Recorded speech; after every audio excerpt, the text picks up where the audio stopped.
think we are, aren't we? Deciding whether you're gonna come or not? Maybe, maybe not. You don't miss many though, do you? Mm-mm. Okay. Well, I've got a whole slew of lawyers. Crazy like the way I they said. write things. So I'm Just lucky this, you just got reading this a first copy. one, it's like, So sheesh. limit I your know. ability to do Typical. things. How many Lawyers times do you say the word agency in one sentence?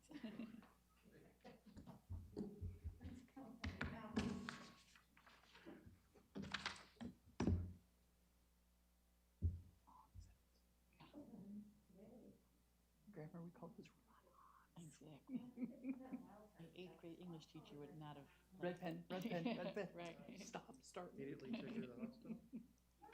Or sometimes when you have to vote on those amendments and it's all double negatives, like what am I even voting at?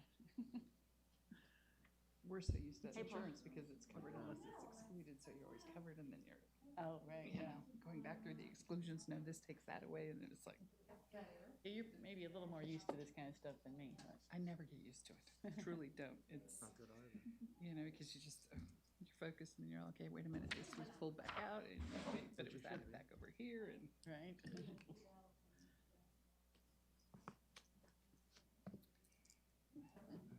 Insurance do you typically I don't work know on? who do it's commercial insurance. That's my area, you know. Commercial buildings, commercial property? Commercial, you know, manufacturing, you know, commercial, as far as that exposure. We have personal lines and health and all that, but that's not my area. That's, I used to do personal lines years and years ago. Everybody's here. The thing to know about this seat is if you back up, back that way, so that you don't fall this way. Oh, yeah, right. Okay, thank you. Hello. Hello. Needs one of those little baby bumper guards. Yeah. You see 2 feet up in the air, you know what happened.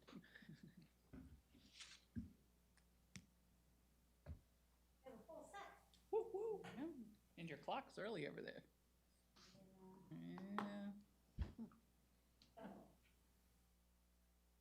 Maybe they do that on purpose. Can we go ahead since everyone's here? Sure. All right. 6 o'clock. Like to call the meeting order of the Charter Review Committee for Monday, March 1st, 2021. We'll begin with a pledge of allegiance. Please rise.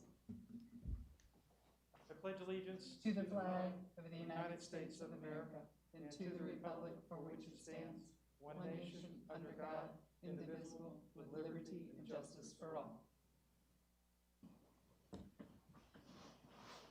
Go ahead and open for the Citizens Forum, and since there is no one here, we will proceed to our agenda item with introductions. I'll start. Go ahead, Tom. I'm the city attorney. I've been the city attorney since 1996, and I'm here to help you through this process. So if you have any questions, either during the meetings or after or before the meetings, please give me a call. I'd be happy to answer your questions and hopefully complete this process fairly quickly.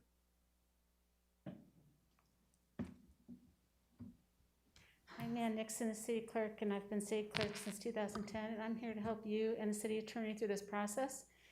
And Just instead of repeat. anyway, I'm Ann, but city clerk. Rochelle, you want to go ahead and begin? Sure, my name's Rochelle Correa, and first time on a board, so Well, welcome. thank you. I'm Kelly O'Brien. I'll say ditto. First time, I'm looking forward to this. Brian Mahoney, I'm on the firefighters pension board, so poor Ann has to deal with me every once in a while. Sandy Grimes, he's current chair of the Code Enforcement Board, short time on city council, year and a half or so ago, and have been on the Code Enforcement Board for 20 plus years. I'm Paula Saracki. I recently served on the Ordinance Review Committee, and I'm happy to be on the Charter Review Committee as well. Sean Swagger, recently graduated from the Citizens Academy, late 2019, pre-COVID, before craziness started. New to the governmental side of things, but excited to help out as much as possible. Ginger Tadaszewski. This is my first committee I've been on. I've been to many, many city council meetings, but this is my first time acting in this capacity. Looking forward to it. Great. The next agenda item is to appoint a chair and vice chair. As we were all invited to be a part of this board, council and mayor named Brian and myself chair and co-chair, but that process, Tom, if you'd like to explain if. Sure. We needed someone to run the meeting, and if Sandy wasn't here for Brian to run the meeting, the first meeting itself, but it was always the intention of the council that you would decide who is going to be your chair and vice chair through the process. So the way that it works then is that Sandy is running the meeting right now.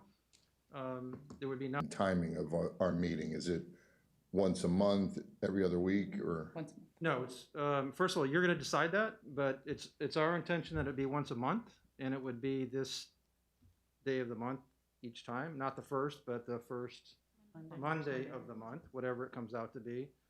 And obviously, there's only basically 8 articles, so we'll probably move through it in 2 or 3 months, and then we're gonna be done, but we have 9 months to get our work done altogether. So that's how we perceive it, but you get to decide how often we meet. It's just, it comes down to an issue of availability of Ann, availability of me for the meetings, so. So nominations from the floor for chair. I want to nominate Sandy Grimes to continue as chair. I'll second it. I'll second too. Any other nominations for chair? Okay, you don't need to vote on that. There were no other nominations. Sandy, welcome again. thank you. Thank you for doing that. And then we need to do the same thing for vice chair. Nominations from the floor for vice chair. Nominate Brian Mahoney for vice chair. And I was gonna nominate Paula. Oh, well, I'll second Brian. Okay, you can still nominate Paula if you'd like to do that. Okay, nominate Paula. So we've got nominations for both. Any other nominations? Okay, so the way that we can do this is that we can do a ballot vote if you want, or we can do a voice vote. Ballot vote. Arm wrestling? No arm wrestling. A ballot vote would be that I'll just cut off a couple of pieces of paper, and you can tell us what your vote is, and Ann will tally it up. One thing I would ask you to do is that under law, you have to tell us who you're, besides who you're voting for, what your name is. So you're gonna need to sign each one of these. Okay, so we know what the ultimate vote is. So I'm gonna do this real quick. Sorry, it's not too formal.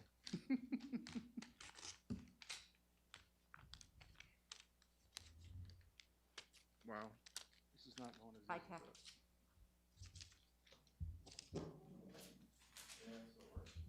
You weren't expecting 2 people, were you? It happens. So vote for Brian or vote for Paula, And sign it. and then sign your name, please, and then pass it all the way down.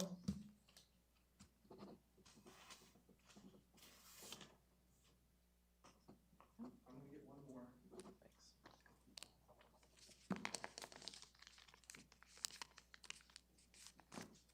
And pass it this direction, because Ann's gonna be the one that's gonna, get the vote, take the vote. Gonna be around. Yep. Go from this end. Thank you.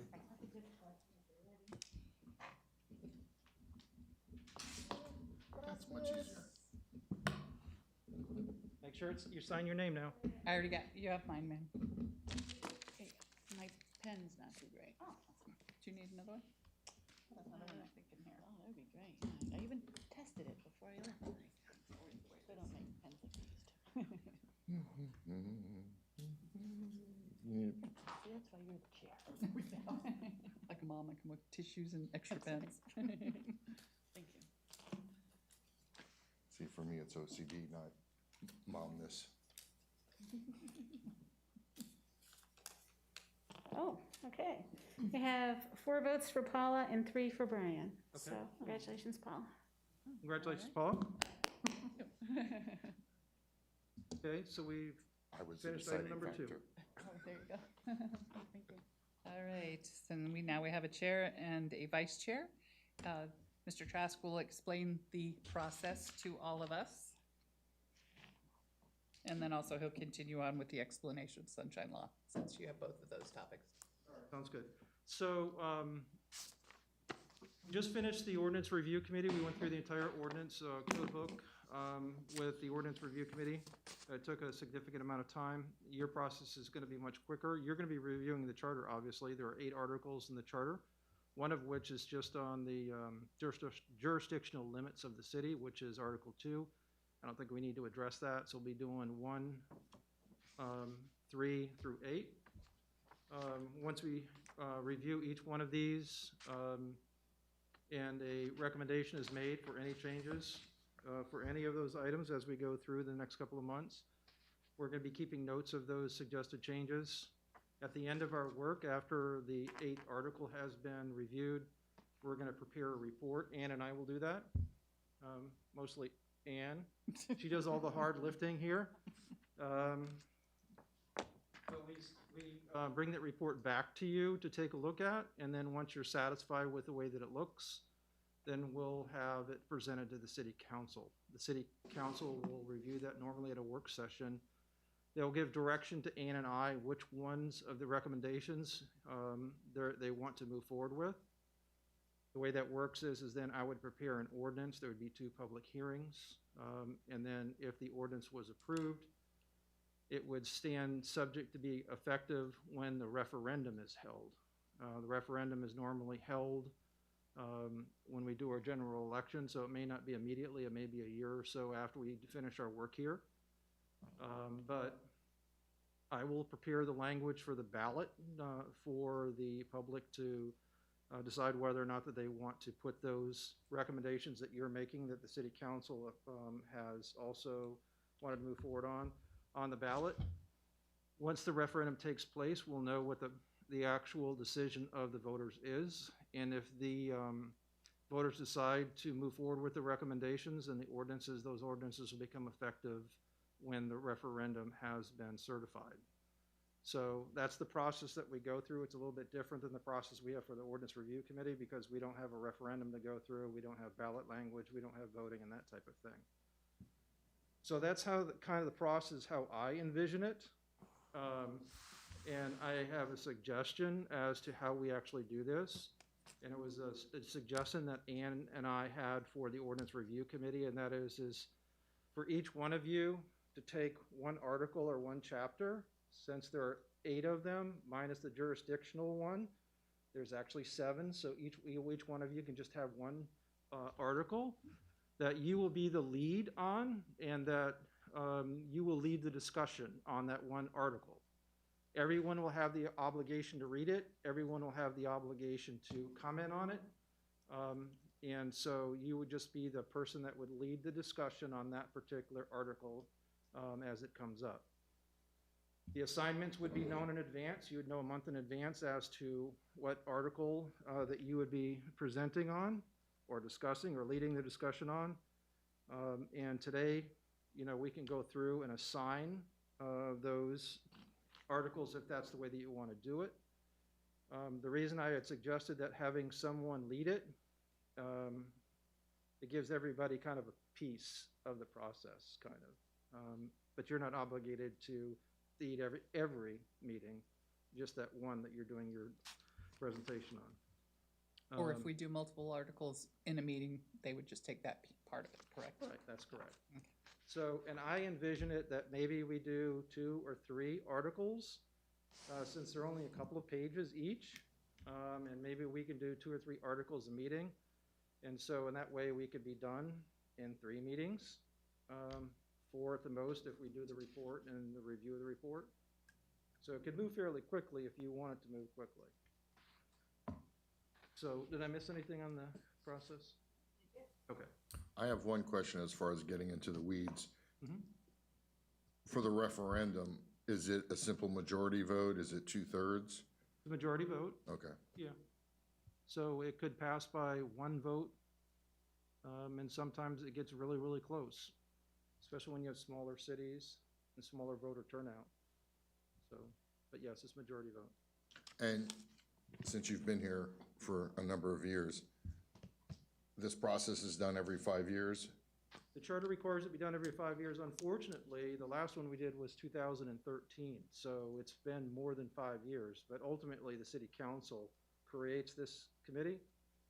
And so if they don't get right on it because we don't bring it to them, or, you know, they kind of get sidetracked or whatever, we don't do it every 5 years.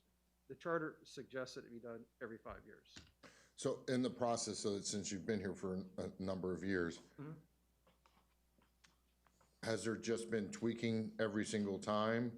Has there been a year where they've passed over? There's never been a year that I remember of that there wasn't some requested change. Okay.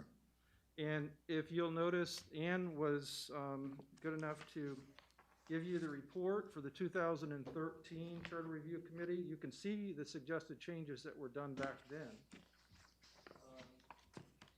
To give you an idea, but Like term, city, that's a nice one. Instead of just saying city in it, it says city of Oldsmar, so it's just, you know, clarity too sometimes. some of it was just clarity, but some of them, there were actual changes. For Mhm. example, the appointment and removal of charter officials. Should it be a 3/5 vote, or should it be a super majority vote, a 4/5 vote? And there was a lot of discussion on that one because of the fact that, you know, there's a good argument that you want continuity. And if you have a 4/5 super majority vote, and that's how they discussed it, is that there is a higher likelihood that those chartered officials will stay on longer to create that continuity. So you always have somebody that has some historical knowledge of what has happened. That's why we have Bruce Haddock here for 30 years. You've had me for 25 years. And how many years? 10. Anyhow, that's just one of the issues that was discussed last time. Thank you. Okay. Anybody else have questions before I move on to the Sunshine Law? So tonight I handed out two things for you. The paper version is a copy of the state statute. It's called the Sunshine Law, and I wanted to talk to you about it for a few minutes. You, as committee of the City of Oldsmar, you're governed by the Sunshine Law.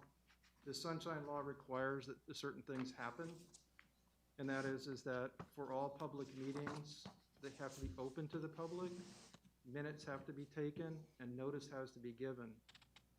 So what does that really mean in the real world? That means in the real world that you cannot be having conversations amongst yourselves about issues that will ultimately come before this committee for discussion and consideration. You can't email each other. You can't phone call. You can't do a face-to-face. You can't ask somebody else to send a message to another board member or committee member. You have to be very, very careful to make sure that you don't violate that Sunshine Law. So if you're sending an email from Brian to Sandy and Sandy responds back, that's a Sunshine Law violation. And the reason being is because nobody else knew about it. The public wasn't invited into that conversation. They didn't receive notice. And minutes weren't taken of that little meeting that took place between the two of them and that little correspondence back and forth. So we thought it was important enough for you for those members that are not on a board or have never been here before on a committee like this, that you understand that you have these obligations under the Sunshine Law. We don't want you to be in violation of the Sunshine Law. What happens is ultimately the state attorney can get involved. You can be fined up to $500 per incident. You can be removed from this committee. And so we don't want any of that to happen. And we don't want the black eye on you, or we don't want a black eye on the city. So we're asking you to be very, very careful about correspondence. That doesn't mean that you can't talk to one another about the weather, the family, the Bucks game, the Rays, whatever you want to do. That's not something that would come here for discussion or action. And so you have the ability to do that. Feel free to do that. Just be very, very careful that you don't talk to one another. And it's easy enough done. You being in Publix or Walmart or whatever, you see each other and you start talking about something that happened at the last meeting. That's absolutely a no-no. So, the other thing that I handed out was the little Sunshine Law manual. I try to get this out to everybody. It has a little bit more information about a couple of other things that may come into light with you relative to ethics law and and prohibited actions and so forth. I'm not gonna go into those, because I don't frankly think that you're gonna need all of that, but I wanted you to have it. It's just a little flip-through brochure if you have questions about certain things. There's a lot of answers in this little booklet, and it's free, by the way, obviously, so. So I wanted to give you that too. So, do I have any questions about the sunshine law? Tom, it might also, it's important to know that they can reach to you if they have a question of whether they feel that it would be a violation. Ask them. Don't ask one of us if it is. Definitely ask. It's a good point. You can talk to anybody in the city, any city employee. You can talk to any resident. And sometimes residents will appear here and they'll have a recommendation that they would like you to consider. But so you can talk to the residents. You just can't talk amongst yourselves. But anybody else is fair game. Council members as well. The mayor, council members, feel free to talk to them. We have one person has an inside out to that, but so feel free to do that if you're to gather information, to get comments or thoughts on things that you are thinking about bringing forward. Okay, there are no questions about that. Then I guess we could move on to the next, Sandy. Okay. As Tom said, it's probably best, if we take a chunk of them, so I was thinking possibly do, since he said was 2 is the one that really we're not gonna spend any time on. We could go ahead and assign 1 through 4. So that would be 1, 3, and 4 articles. And that would give us a month to read through them, make our recommendations, and so forth, and then bring that back, at our next meeting. Does anyone like to volunteer for Article 1, Article 3, or Article 4? It's, it's not gonna be, you're not gonna be a lone person in your rowboat. You basically are just the ones that'll take all of the insight into, and then, understand it, bring thoughts back to us as a group, and then we discuss, correct? That's correct. And in fact, if you have questions while you're reviewing the chapter that your article that you're been assigned, you can feel free to reach out to any of the charter officials or any city employee if you have questions about a particular issue, so we can help you through the process while you're. The other way to do this, since we don't have anybody jumping No, forward, he's jumping aboard. is to so we do just- 1 and then 3 through 8, put them in a hat, and someone just pulls a number, and then we go with that way. Want to do it that way? That's fine. Doesn't matter to me. I'm fine either way. I mean, I don't want anyone to be intimidated that you're gonna have to do it all. You're not. I mean, it's a little overwhelming because you're looking at it, but it really, like you said, you can talk